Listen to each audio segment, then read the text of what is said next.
નમસ્કાર દર્શક મિત્રો, MS24 ન્યૂઝ ગુજરાતીમાં આપનું હાર્દિક સ્વાગત છે। હું છું મુસ્તફા ગાજીને। હવે જોઈશું આજના મુખ્ય સમાચાર।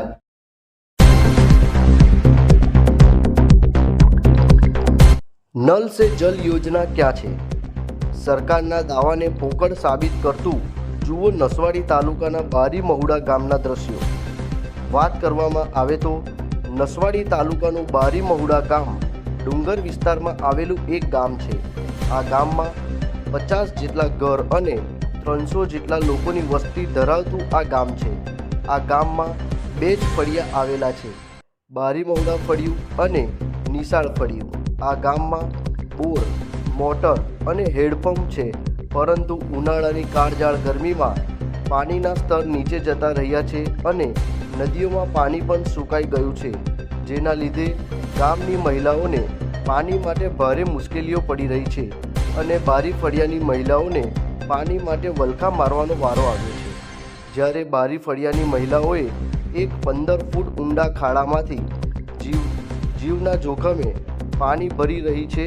તે ખાડાનું પાણી કચરાવાળું અને ભારે ગંદુ પણ છે, પરંતુ બીજો કોઈ પાણીનો સ્ત્રોત ના હોવાના લીધે આ ગંદુ પાણી ભરીને પીવા માટે ગ્રામજનો મજબૂર છે। જ્યારે પશુઓ પાણી વિના તળવડી રહ્યા છે। એક બાજુ સરકાર છેવાડા માનવી સુધી વિકાસ પહોંચ્યાની વાતો કરે છે, પરંતુ ડુંગર વિસ્તારમાં હકીકત કંઈક ઓર છે। સરકારના પોકળ દાવા વિશે શું કહી રહ્યા છે ત્યાંના રહેવાસીઓ જુઓ। તાલુકો બારીમુડા ગામ, એમાં પાણીની બહુ તકલીફ, પાણી નથી અને એક હેડપંપ છે, એમાં પાણી આવતું જ નથી।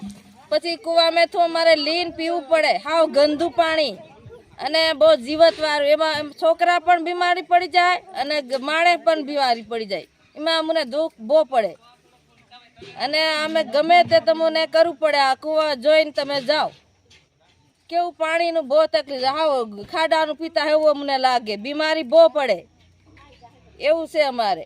અહીં કંઈ છે નહીં, અહીં પાણીનો ઓલું અહીં કોઈ આવતું નથી, પાણી બતવા દેખવા કોઈ આવતું નથી। એક જ બોરિંગ છે અમારે અહીં અને નીચે ઉતરી ગયું પાણી, એટલે અમારે ખાડાનું જ પાણી પીવું પડે।